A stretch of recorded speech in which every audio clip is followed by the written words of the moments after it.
नमस्कार दोस्तों, मैं प्रदीप भारद्वाज आज की इस वीडियो में आप सभी का स्वागत करता हूं। आज हम डिस्कस करने वाले हैं संज्ञा के बारे में। देखिए यहां पर लिखा हुआ है संज्ञा विचार। अब पहले तो हम ये समझ लें कि संज्ञा को अंग्रेजी में क्या कहा जाता है, क्योंकि इस तरह के क्वेश्चन कई बार हमसे पूछ लिए जाते हैं। तो यहां पर हम लिखेंगे संज्ञा को अंग्रेजी में क्या कहा जाता है, नाउन कहा जाता है। साथ के साथ आप लिखते रहना, टू द पॉइंट हम बात करेंगे। क्या कहा जाता है, नाउन कहा जाता है। दूसरा क्वेश्चन यहीं से बनता है कि संज्ञा किस तरह का शब्द है। यहां पर एग्जामिनर आपसे पूछेगा विकारी है या अविकारी है, तो आपका आंसर क्या होगा, संज्ञा एक विकारी शब्द है। अब क्वेश्चन ये भी आपके माइंड में आएगा कि विकारी शब्द किसे कहते हैं। देखिए वे शब्द जिसमें लिंग वचन कारक आदि के कारण परिवर्तन आ जाए, विकार आ जाए, उसे क्या कहते हैं, विकारी शब्द कहते हैं। जैसे मैं यहां पर कहूं करीना झूठ बोलती है और करीना की जगह मैं लगाऊं यहां पर ऋतिक रोशन, तो ऋतिक रोशन या प्रदीप झूठ बोलता है।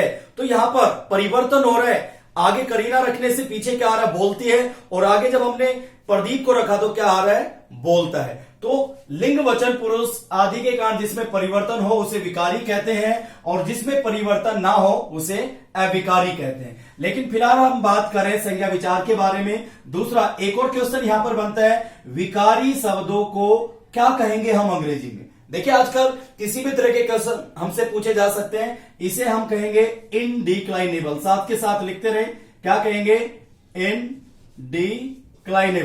इंपॉर्टेंट क्वेश्चन है। अब चलते हैं थोड़ा सा और आगे। देखिए यही फिर एक और क्वेश्चन बनता है कि संज्ञा का शाब्दिक अर्थ क्या है। देखिए ये भी एक इंटरेस्टिंग क्वेश्चन है। भाई शाब्दिक अर्थ क्या होगा, तो कोई बताएगा। तो यहां पर देख लेते हैं बताना क्या है, सीधा देखते हैं। देखिए संज्ञा जो शब्द है सम जमा ज्ञा, ज्ञा से मिलकर बना, और ज्ञा को हम इस तरीके से भी बना सकते हैं। एक तो ये हो गया और एक ये वाला हो गया।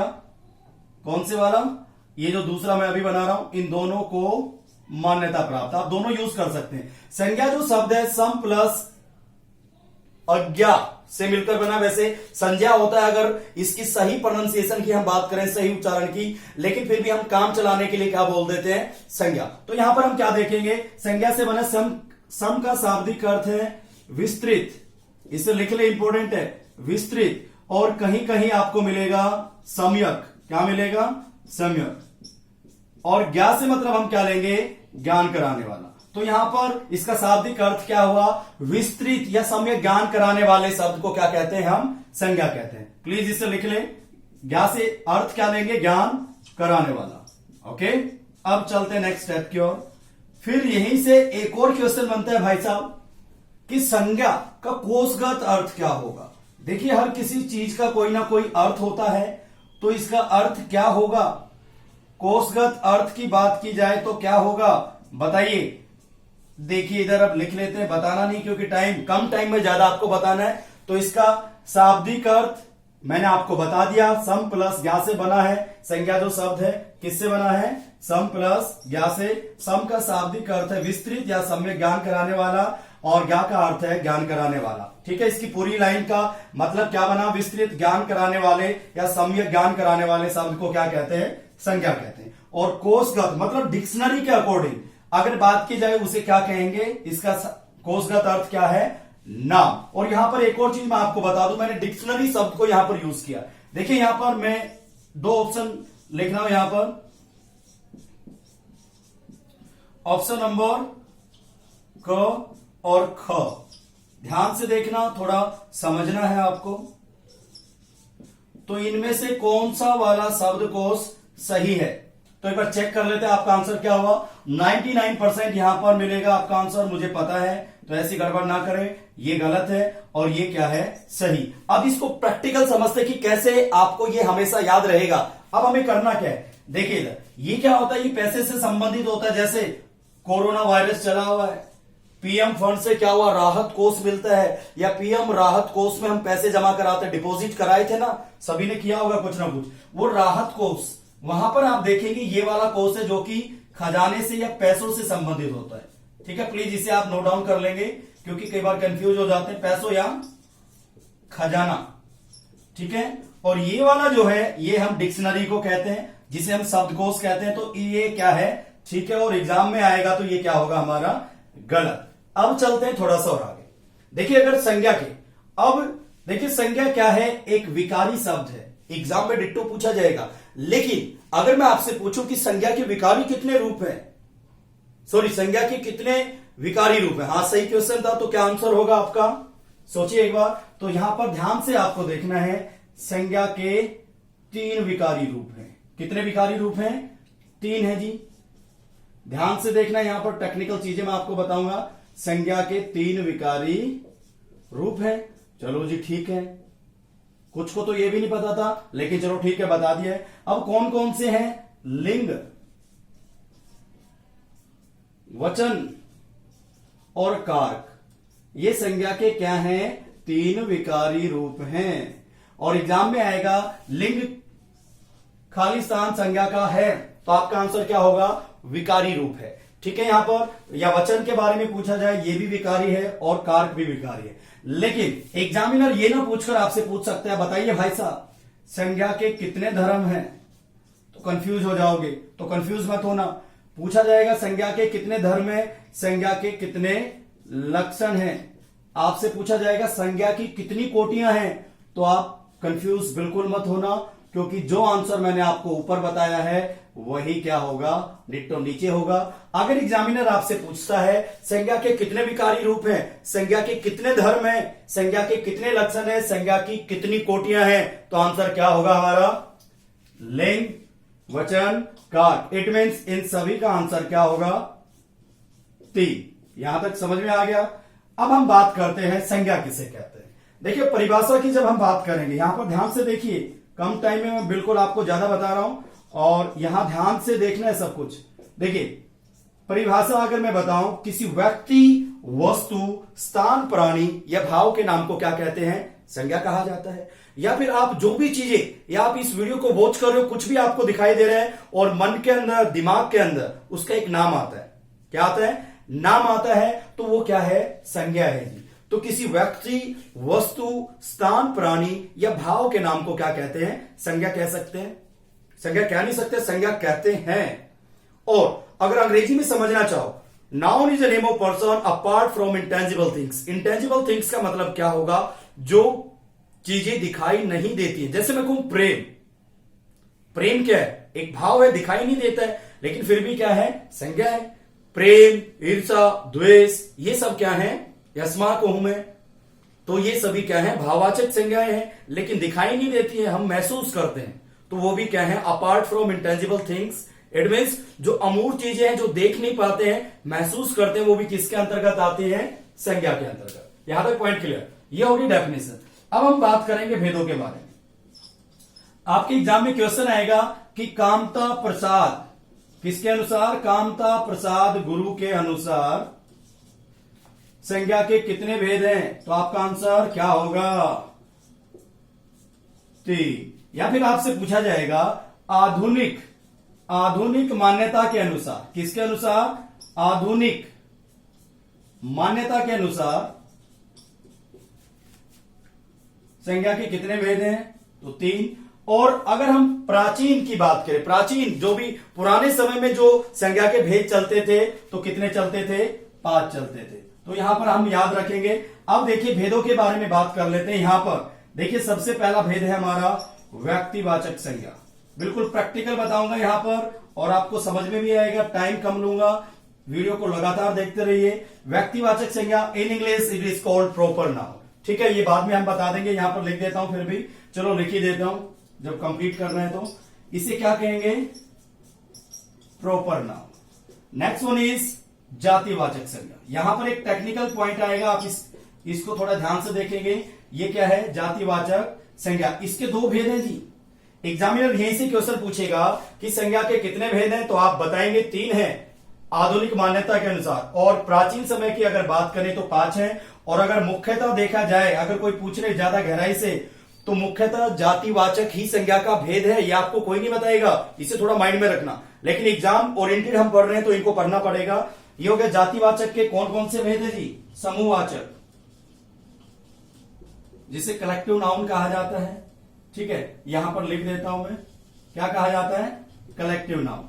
ठीक है, और इसके बाद हो गया द्रव्यवाचक संज्ञा। तो एग्जामिनर क्या क्वेश्चन पूछेगा, क्वेश्चन पूछेगा कि बताइए जातिवाचक संज्ञा के कितने उपभेद हैं, तो आपका आंसर क्या होगा, दो। दो कौन कौन से हैं, समूहवाचक और द्रव्यवाचक। द्रव्यवाचक को क्या कहा जाता है, मटेरियल नाउन कहा जाता है। ठीक है, ये भी लिख लें।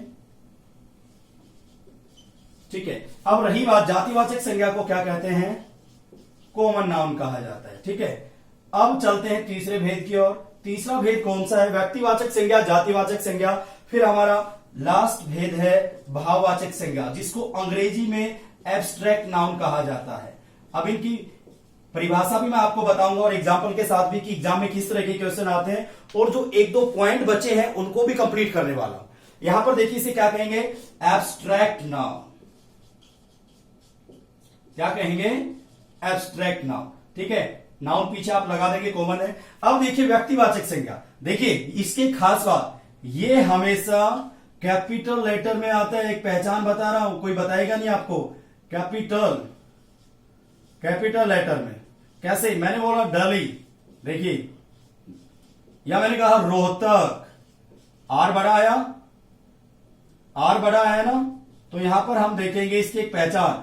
अगर आप हिंदी में पहचान ना कर पाओ, ऐसा हो सकता है, तो फिर आप क्या करेंगे, आप इंग्लिश की हेल्प लेंगे, अंग्रेजी की हेल्प लेंगे कि प्रदीप सर ने बताया था कि कैपिटल लेटर आता है, मैंने कहा प्रदीप पी बड़ा आता है, या फिर मैं आप में से किसी का नाम लूं, या मैंने दिल्ली और रोहतक यहां पर बोला, तो डी और आर क्या है, बड़े हैं, इट मीन्स ये क्या है, व्यक्तिवाचक संज्ञा। अब यहां पर हम ध्यान से देखेंगे, जब मैंने संज्ञा की परिभाषा आपको बताई तो मैंने क्या बोला था, यहां पर जिस शब्द से, मैंने ये नहीं बोला जिस संज्ञा शब्द से, वहां क्यों नहीं बोला, हर बुक्स में क्या मिलेगा, जितनी भी किताबें हैं, जिस संज्ञा शब्द से। अरे संज्ञा शब्द कैसे लिख सकते हो आप, जब संज्ञा की परिभाषा बताओगे तभी तो बच्चे संज्ञा को जानेंगे।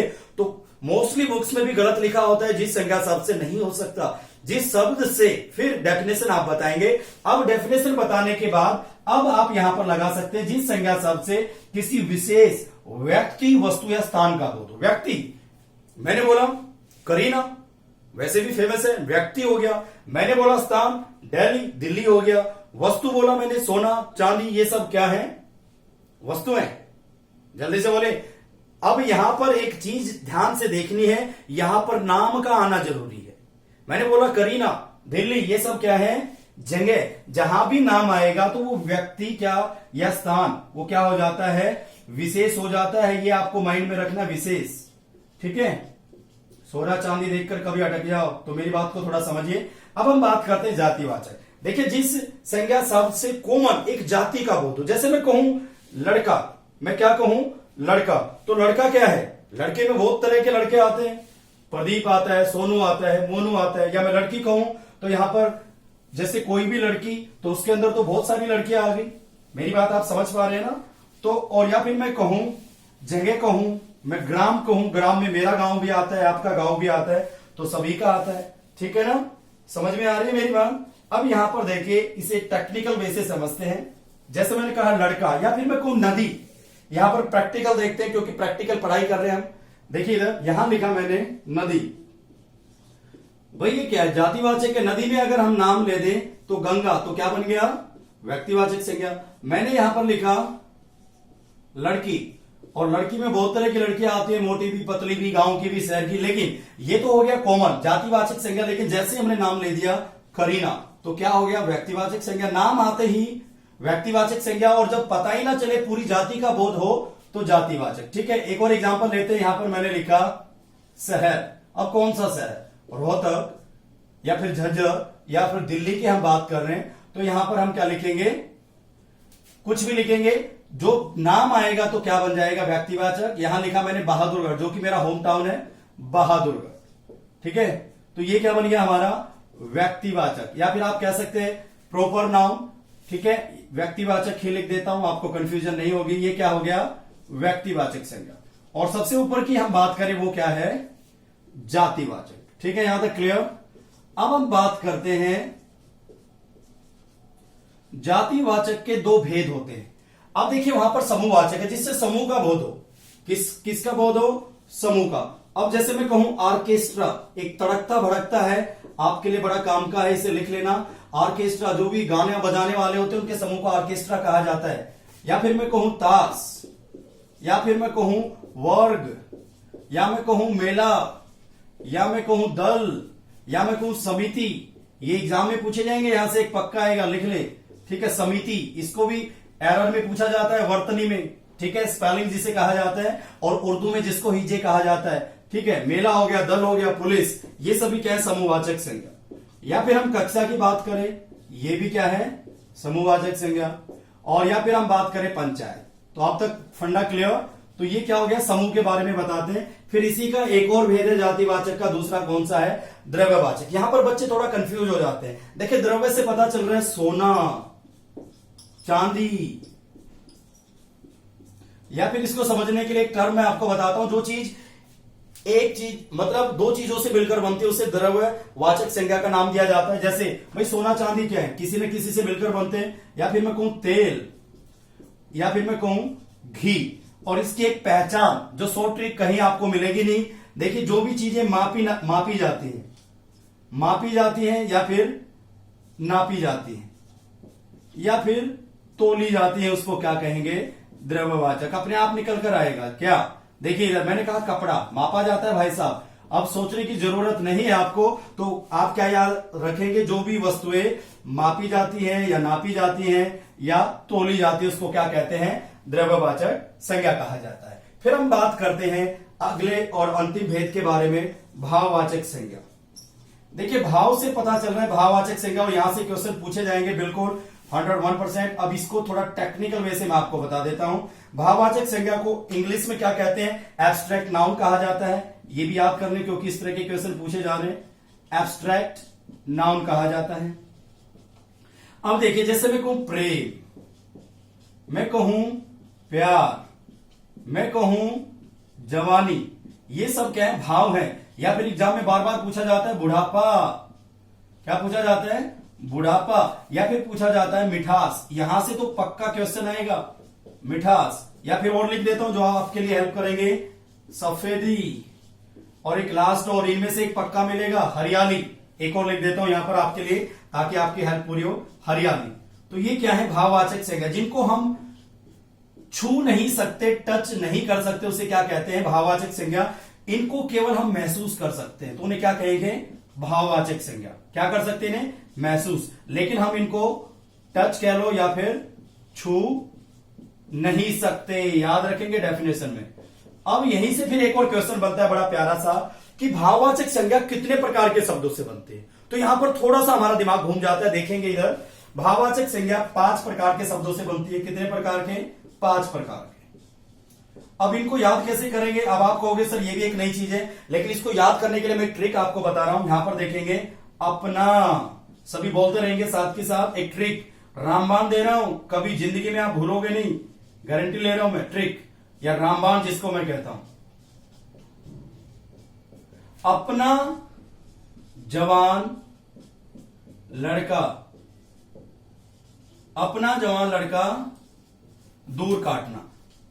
इसको आप याद रखेंगे, और जिन जिन से भाववाचक संज्ञा बनती है अपने आप निकल कर आएगी भाई साहब। देखिए, अब अपना क्या है, अब अपना को अगर कोई पहचानता होगा तो यहां पर क्या है, सर्वनाम। तो यहां पर क्या क्लियर हो रहा है कि सर्वनाम से भाववाचक संज्ञा बनती है। और यहां पर हम देखेंगे, जवान क्या है, विशेषण है। भाई प्रदीप सर तो जवान है, या वह तो जवान दिखती है, तो विशेषण से भी भाववाचक संज्ञा बनती है। एक लाइन को याद रखना है डियर स्टूडेंट्स, और सब कुछ आपको याद हो जाएगा। लड़का क्या है, जातिवाचक संज्ञा, तो जातिवाचक संज्ञा से भी भाववाचक संज्ञा बनती है। एग्जामिनर क्या करेगा, दिमाग घुमाएगा, वो पूछेगा जातिवाचक संज्ञा से भाववाचक संज्ञा बनती है, तो आंसर होगा यस। वो पूछेगा सर्वनाम से भाववाचक संज्ञा बनती है, तो आपका आंसर होगा यस। वो कहेगा विशेषण से भाववाचक संज्ञा बनती है या नहीं बनती है, तो आंसर क्या होगा, यस। अब आ गया दूर। अब दूर क्या है, अव्यय। और ये भी क्वेश्चन कई बार एग्जाम में पूछा गया है, अव्यय का दूसरा नाम क्या है, अविकारी। इनके अंदर कोई विकार नहीं आता है। जैसे मैं कहूं प्रदीप दूर खड़ा है, करीना दूर खड़ी है, तो दूर का दूर ही रहता है, कोई परिवर्तन नहीं हो रहा है, उसे क्या कहते हैं, अविकारी। In English it is called indeclinable. Okay, दूर से क्या बना, बताएंगे अभी। ये यहां तक क्लियर हो गया। और काटना क्या है भाई साहब? क्रिया। क्या है? क्रिया। ठीक है, तो यहां पर एक और चीज आप सीख लें।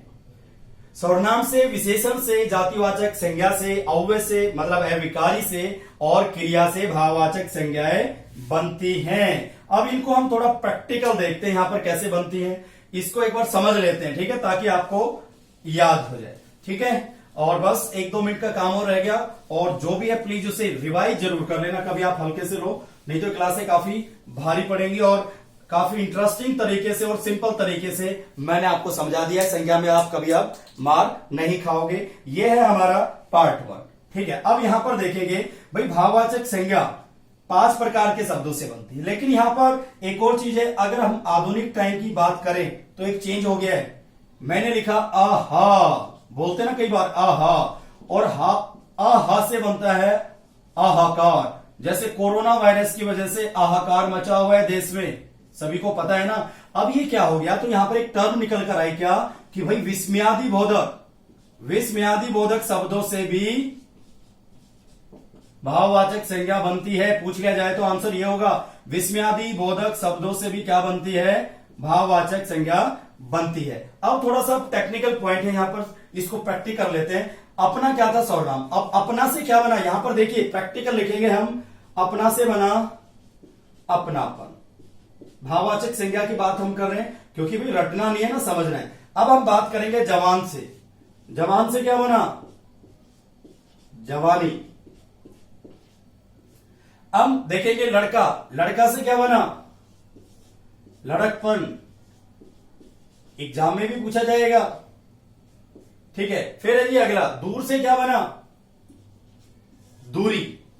क्या बना? दूर से दूरी। में लिख भी दूंगा इनके पीछे। और यहां पर काटना से क्या बना? काट। तो ये सभी क्या हैं? भाववाचक संज्ञाएं हैं। और यहां पर लिख देता हूं, काटना से बना काट, क्रिया थी, क्रिया क्या थी? काट। काटना उससे बना काट। ये था हमारा अव्यय। अव्यय का दूसरा नाम क्या है? अविकारी है। 1 नंबर का क्वेश्चन हर एग्जाम में रिपीट होता है, कोई भी एग्जाम हो आपका। अविकारी शब्द कहा जाता है। फिर है जी लड़कपन, इसको कहा जाता है जातिवाचक संज्ञा। क्या कहा जाता है? जातिवाचक संज्ञा। ठीक है, तो इससे भी भाववाचक संज्ञा हमारी बनती है। ठीक है, यहां तक क्लियर। अब देखिए आगे चलते हैं। आगे देखिए जवान क्या था? जवान से बना जवानी। विशेषण, विशेषता बताता है, तो विशेषण से क्या बना? जवानी, मतलब भाववाचक संज्ञा। फिर है जी अपनापन। ये क्या है? सर्वनाम। अपना से अपनापन।